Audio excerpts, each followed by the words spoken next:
पृथ्वी पर शायद ही ऐसा कोई इंसान होगा जिसको नए कपड़े पहनना और नई चीज़ें खाना पसंद ना हो।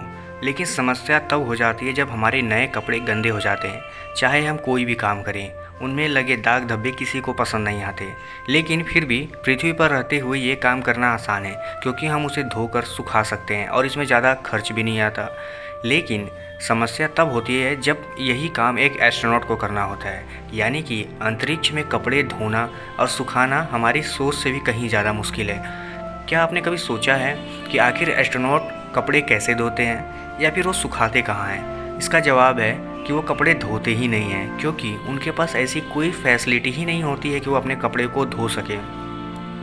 यही कारण है कि दुनिया भर की जितनी भी स्पेस एजेंसियां हैं, उनको कई टन कपड़ा सिर्फ इसीलिए ढोना पड़ता है क्योंकि एस्ट्रोनॉट को अपने डेली रूटीन के लिए काफ़ी कपड़ों की ज़रूरत होती है। क्योंकि जब वो अपने बोन्स और मसल को फिट रखने के लिए भी एक्सरसाइज करते हैं, कम से कम 2 से 3 घंटा स्पेस में, तब भी उनको पसीने आते हैं और उनके कपड़े गंदे हो जाते हैं, जिस कारण उनमें एक अजीब सी बदबू आती है और उनके पास कोई फैसिलिटी न होने की वजह से उनको कपड़ों को डिस्ट्रॉय करना पड़ता है।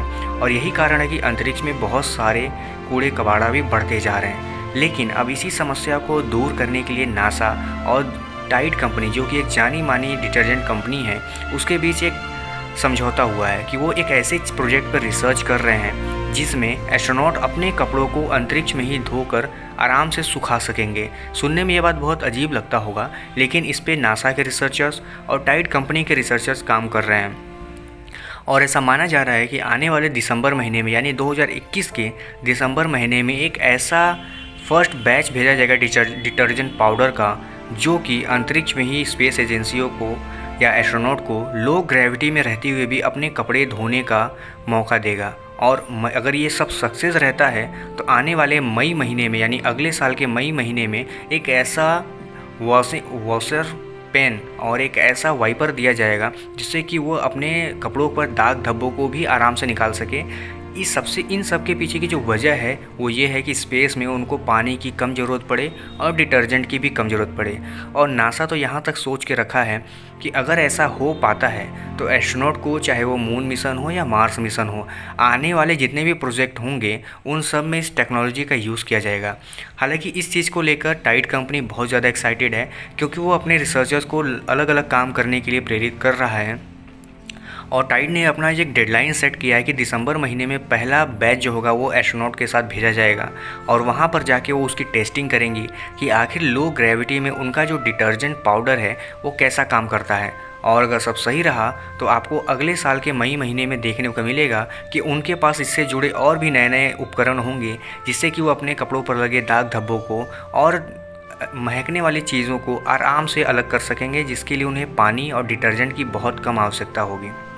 रिपोर्ट के अनुसार आपको बता दें कि आइसस यानी नासा अपने हर एस्ट्रोनॉट के लिए लगभग 150 पाउंड कपड़े हर साल भेजता है, यानी कि एक एस्ट्रोनॉट को इतने सारे कपड़ों की ज़रूरत पड़ती है स्पेस में।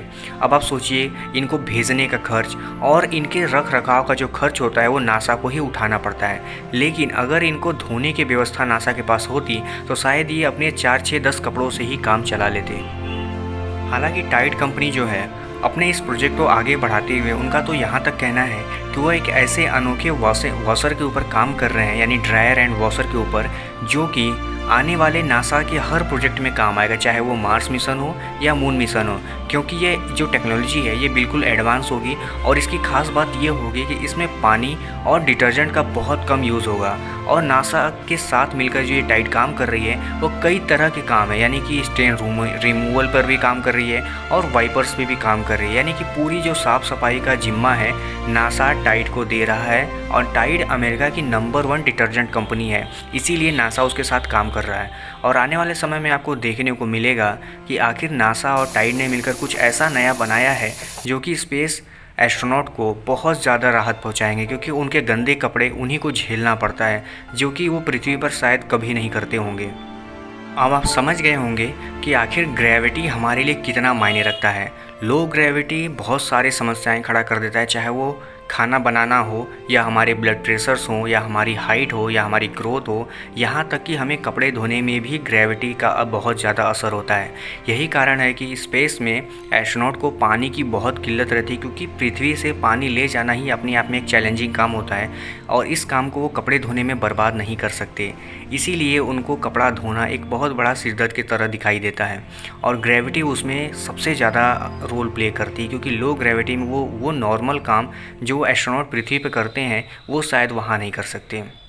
तो दोस्तों, उम्मीद है आपको समझ में आ गया होगा कि आखिर स्पेस में लॉन्ड्री कैसे काम करेगा और नासा और टाइड मिलकर क्या काम कर रहे हैं। इस वीडियो में फ़िलहाल इतना ही, बट अगर चैनल पर पहली बार आ रहे हैं, आपको ऐसी वीडियोस और देखने हैं तो चैनल को सब्सक्राइब जरूर कर लीजिएगा, क्योंकि हम इंडियन डिफेंस, एरोस्पेस और हेल्थ से रिलेटेड वीडियोस रोज़ लाते रहते हैं। चलिए कल मिलते हैं किसी और वीडियो में किसी और टॉपिक के साथ। तब तक के लिए धन्यवाद।